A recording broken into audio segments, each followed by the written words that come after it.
அனைவருக்கும் வணக்கம். நம்ம எங்கே வந்திருக்கோம் பாத்தீங்கன்னா ஸ்ரீ அருள்மிகு முத்தாலம்மன் திருக்கோயிலுக்கு தான் வந்திருக்கோம். இங்க வந்து கும்பாபிஷேகம், அதாவது முத்தாலம்மனுக்கு வந்து கும்பாபிஷேகம், அதாவது ராஜகோபுரம் வந்து கட்டியிருக்காங்க. யாவருக்குமான ராஜகோபுரம். இங்க உள்ள அம்மன்கள் பாத்தீங்கன்னா ஸ்ரீ முத்துப்பேச்சி, ராக்கச்சி அம்மன், வெளிச்சமுடையாள், அப்புறம் வந்து 5 தெய்வங்கள். இந்த 5 தெய்வங்களும் பாத்தீங்கன்னா ஒவ்வொரு தெய்வங்களுக்கும் நம்ம வந்து மற்ற கோயில்களுக்கு போகும்போது கருவறைக்குள்ள இருக்கிற அந்த அம்மனை தவிர சுத்தி அம்மனுக்கு சுத்தி வெளியில இருப்பாங்கல்ல, அவங்க வந்து ஒரு சேர இங்க வந்து இருக்கிறாங்க. அது வந்து ரொம்ப விசேஷமான திருத்தலம். அதாவது இக்ஷா சக்தி, கிரியா சக்தி, ஞான சக்தி, முத்தாலம்மன், மனோன்மணியன் என்று 5 தெய்வங்கள் ஒரு சேர வந்து நம்மளுக்கு காட்சி கொடுக்குறாங்க. அவங்களுக்கு தான் அவங்களுடைய ராஜகோபுரம் தான் வந்து கும்பாபிஷேகம் வந்து நடந்திருந்தது. இது வந்து நம்ம முத நாள் வந்து யாகசாலை பூஜை நடக்கும்ல, அப்போ வந்து எடுத்தது. யாகசாலை பூஜையில இருந்து மறுநாள் கும்பாபிஷேகம் வரைக்கும் நான் வந்து எல்லாமே வந்து கொடுத்துருக்கேன். நீங்க எல்லாருமே நல்லபடியா பார்த்து தரிசனம் பண்ணலாம். உள்ள எல்லா தெய்வங்களுக்குமே பாத்தீங்கன்னா வெளிச்சம், அதாவது சூரிய ஒளி வந்து படுற மாதிரி தான் வந்து எல்லா தெய்வங்களுமே இருக்கு.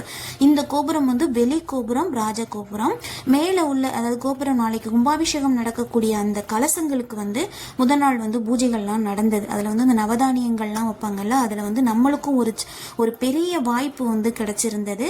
அதுல வந்து நம்மளும் கலந்துக்கணும். முதல் நாள் வந்து யாகசாலை பூஜை நடக்கும் போது இந்த பூஜையும் வந்து பண்ணியிருந்தாங்க. எங்கெல்லாம் கும்பாபிஷேகம் நடக்குதோ அங்கெல்லாம் போய் நம்ம முதல் நாளே வாய்ப்பு கிடைச்சா முதல் நாளே போய் அந்த யாகசாலையில வந்து நம்ம கலந்துக்கணும். அப்படின்னா அதுக்கு வந்து இவ்வளவுதான் புண்ணியம் அப்படின்னு பலன் இவ்வளோ பலன் அப்படின்லாம் சொல்ல முடியாது. கோடி பலன்கள் வந்து நம்மளுக்கு கிடைக்கும் அப்படின்னு சொல்லப்படுது. இது வந்து இரவுல நடந்த யாகசாலை பூஜைகள், அதாவது 6 கால பூஜை வந்து நடக்கும்ல, அது வந்து நம்ம வந்து கலந்துக்கிறதுக்கான ஒரு வாய்ப்புகள் வந்து நம்மளுக்கு கிடைச்சிருந்தது. ஏதாவது ஒரு காலத்திலேயாவது வந்து நம்ம கலந்துக்கிறோம், அதுதான் வந்து ஒரு சிறப்பு.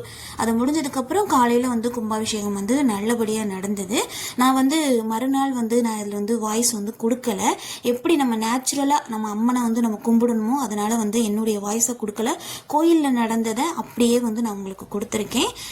எல்லாருக்கும் நன்றி. என்னுடைய வந்து வீடியோவை நீங்க வந்து பார்த்துட்டு எனக்கு என்னுடைய வருடத்திற்கு நம்ம ஒரு கும்பாபிஷேகமாவது பார்க்கணும் அப்படிங்கிறது வந்து சொல்லுவாங்க.